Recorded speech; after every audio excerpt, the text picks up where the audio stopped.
बिस्मिल्लाहिर्रहमानिर्रहीम। अस्सलामुअलैकुम दोस्तों, उम्मीद करता हूं कि आप सब खैरियत से होंगे और मैं एक बार फिर से आपके सामने हाजिर हुआ हूं स्ट्रीम ऑफ नॉलेज चैनल पर एक न्यू लेक्चर के साथ।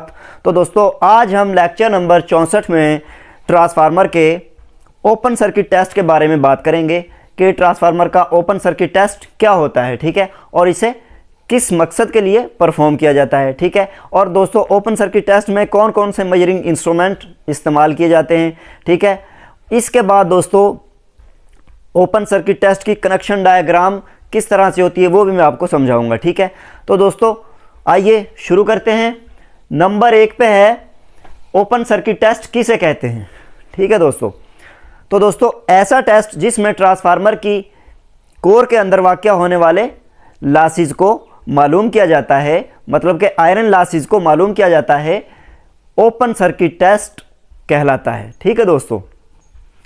इसके बाद नंबर 2 पे है ओपन सर्किट टेस्ट किस मकसद के लिए किया जाता है, मतलब कि किस मकसद के लिए परफॉर्म किया जाता है ओपन सर्किट टेस्ट जो होता है, ठीक है दोस्तों।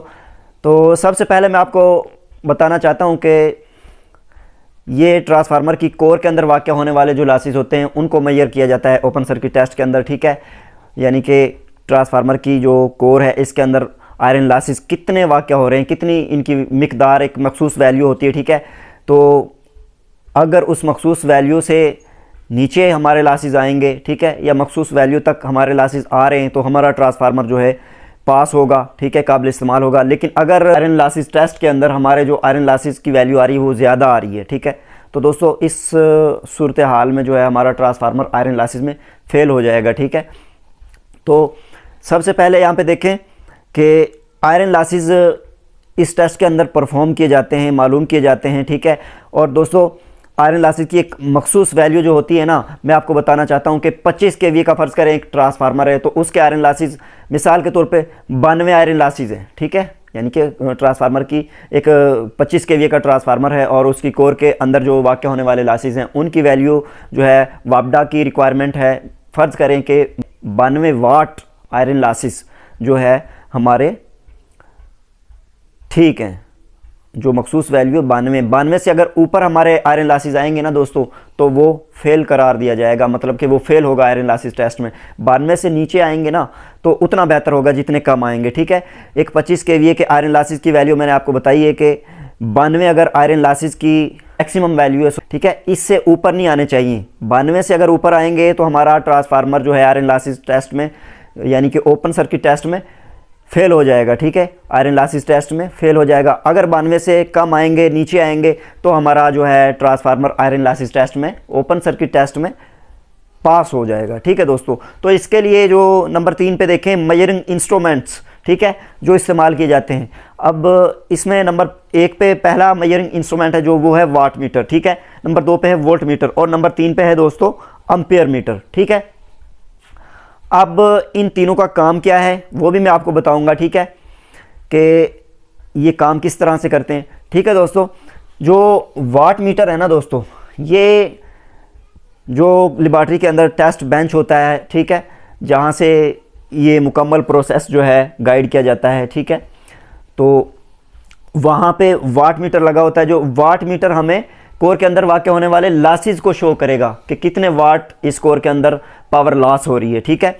और वोल्ट मीटर जो है दोस्तों, ये यानी कि अप्लाइड वोल्टेज जो होंगे जिनको हम यानी कि जितने वोल्टेज हम अप्लाई करेंगे, ठीक है, आयरन लॉसेस टेस्ट में हम 240 वोल्ट जो है अप्लाई करते हैं, ठीक है, 240 वोल्ट पे हम आयरन लॉसेस करते हैं तो ये वहाँ पे 240 वोल्ट को शो करेगा, ठीक है, वोल्ट मीटर। और एम्पीयर मीटर जो है दोस्तों, ये करंट को शो करता है कि कितनी करंट हमारी आयरन लॉसेस टेस्ट में शो हो रही है, ये करंट को शो करेगा। लेकिन हमने ये दो चीज़ें जो है ना दोस्तों, इन दोनों पे ध्यान रखना होता है, इन दोनों पे हमारा फोकस होना चाहिए, वाट मीटर और वोल्ट मीटर, ठीक है। मतलब कि वोल्ट कितने अप्लाई किए हमने और वाट मीटर में यानी कि लॉसेस की जो वैल्यू है कितने वाट शो हो रही है।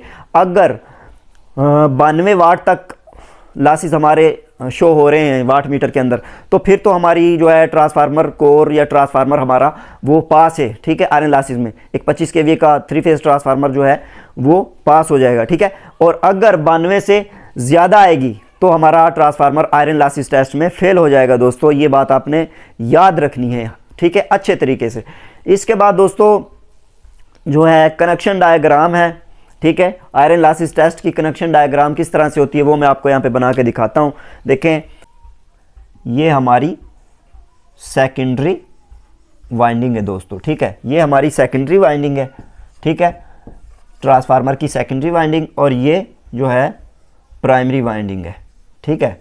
इस तरह से ये प्राइमरी वाइंडिंग है, प्राइमरी वाइंडिंग, ठीक है, ये प्राइमरी वाइंडिंग है, ठीक है दोस्तों। अब हमने क्या करना है, हमने कोर के अंदर वाक़ होने वाले आयरन लॉसेस को मालूम करना है, ठीक है। तो दोस्तों उसके लिए हम देखें कनेक्शन डायग्राम में, यानी कि जो एल्टी साइड है ना ट्रांसफार्मर की, उसे हम 240 वोल्ट अप्लाई करेंगे उसके तीनों फेज़ों में, ठीक है। एक 3 फेज़ ट्रांसफार्मर है तो उसके तीनों फेज़ों में हम यानी कि 240 वोल्टेज अप्लाई करेंगे, ठीक है। और एल्टी साइड से करेंगे क्योंकि ये एल्टी साइड से कम रेटेड की करंट अप्लाई हो जाती है और हमें लॉसेस का पता चल जाता है। लेकिन जो एसटी साइड है ना, इससे हम अगर अप्लाई करेंगे करंट तो हमें ज़्यादा वोल्टेज अप्लाई करने पड़ेंगे और इतनी ज़्यादा वैल्यू में, तो वो यानी कि इस साइड से नहीं करते तकरीबन।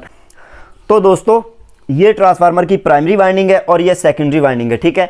इसके बाद अब हमने क्या करना है कि सबसे पहले ये ट्रांसफार्मर की जो सेकेंडरी वाइंडिंग है ना, इसे हम इसमें सबसे पहले हमने वोल्ट मीटर को कनेक्ट करना होता है यहाँ पे तीनों फेज़ों को, ठीक है, ये वोल्ट मीटर। इससे आगे दोस्तों यहाँ पे जो हमारा आता है ना, यहाँ पे वाट मीटर होता है, ठीक है, इस तरह से, ठीक है। इसके बाद दोस्तों बारी आती है आगे एम्पियर मीटर की। एम्पियर मीटर जो है यहाँ पे लगा होता है, ठीक है, ये भी तीनों फेज़ों के साथ लगा होता है इसी तरह से, ठीक है। 3 जो फेज़ हमारे आ रहे हैं ट्रांसफार्मर की, ये तीनों फेज़ हैं और तीनों फेज़ों में हमने 240-40 वोल्टेज जो हैं अप्लाई किए हैं, ठीक है दोस्तों, इस तरह से। और जो ट्रांसफार्मर की प्राइमरी वाइंडिंग होगी दोस्तों, उसे हम ओपन छोड़ देंगे, ठीक है।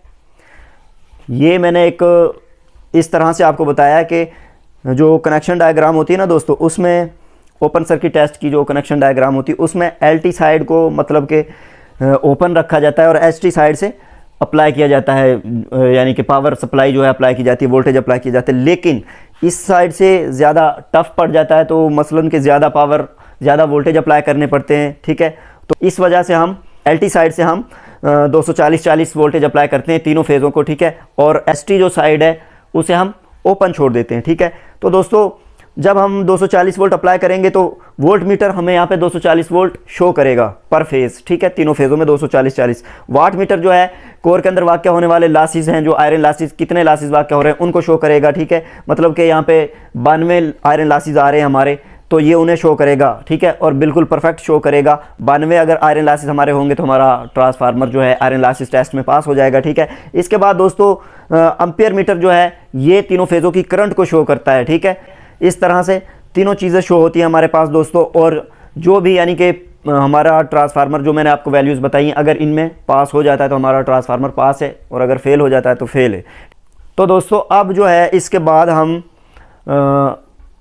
ट्रांसफार्मर का आयरन लॉसेस टेस्ट, मतलब कि जिसे हम ओपन सर्किट टेस्ट बोलते हैं, ठीक है, इसे प्रैक्टिकली परफॉर्म करेंगे और मैं आपको सिखाऊंगा, बताऊंगा कि किस तरह से ट्रांसफार्मर का आयरन लॉसेस टेस्ट परफॉर्म किया जाता है। तो उसके लिए हमें जाना पड़ेगा ट्रांसफार्मर प्लेटफॉर्म पर।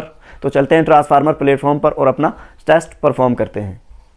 तो दोस्तों अब हम आ चुके हैं ट्रांसफार्मर प्लेटफॉर्म पर और एक 25 केवी के 3 फेज़ ट्रांसफार्मर की सेकेंडरी वाइंडिंग्स को 3 फेज़ सप्लाई के साथ कनेक्ट करेंगे और इन तीनों फेज़ों में 240 वोल्ट जो है हम ट्रांसफार्मर की सेकेंडरी वाइंडिंग को अप्लाई करेंगे, मतलब कि ट्रांसफार्मर की एल्टी साइड जिसे हम बोलते हैं, ठीक है, लो टेंशन वाइंडिंग, जिससे हम यानी कि आउटपुट लोड को फराहम करते हैं। दोस्तों याद रखना है कि आपने ट्रांसफार्मर की एल्टी साइड के तीनों फेज़ों के साथ इन तीनों वायर्स को कनेक्ट करना है और न्यूट्रल से कनेक्ट नहीं करना, ठीक है। इस चीज़ को आपने ख़ास जहन में रखना है। तो दोस्तों शुरू करते हैं। पहले वायर को हमने रेड फेज़ के साथ कनेक्ट करना है, फिर येलो के साथ कनेक्ट करना है और नंबर 3 पे ब्लू फेज के साथ कनेक्ट कर देना है, यानी कि RYB। ठीक है। और अब हमने सर्किट ब्रेकर की मदद से टेस्ट बेंच को ऑन कर देना है और फिर पैनल से जो है CT और PT यानी कि ट्रांसफार्मर को जाने वाली सप्लाई को ऑन कर देना है और वोल्टेज रेगुलेटर की मदद से तीनों फेज़ों को 240-40 वोल्टेज अप्लाई करते हैं। तो दोस्तों ये पावर मल्टीमीटर की स्क्रीन पर आपको वोल्ट, एम्पियर और वाट तीनों फेज़ों के नज़र आ रहे हैं, 30, 18 और 43 वाट। ठीक है। हमने आयरन लॉसेस में सिर्फ वाट्स को कलेक्ट करना होता है, मतलब कि 30 जमा 18 जमा 43। ठीक है। तो हमारे टोटल आयरन लॉसेस जो हैं 91 हैं दोस्तों। तो ये हमारे पास आयरन लॉसेस आ चुके हैं और अब हम इसी तरह से पैनल को ऑफ कर देंगे। और ये था दोस्तों आयरन लॉसेस को मालूम करने का तरीका।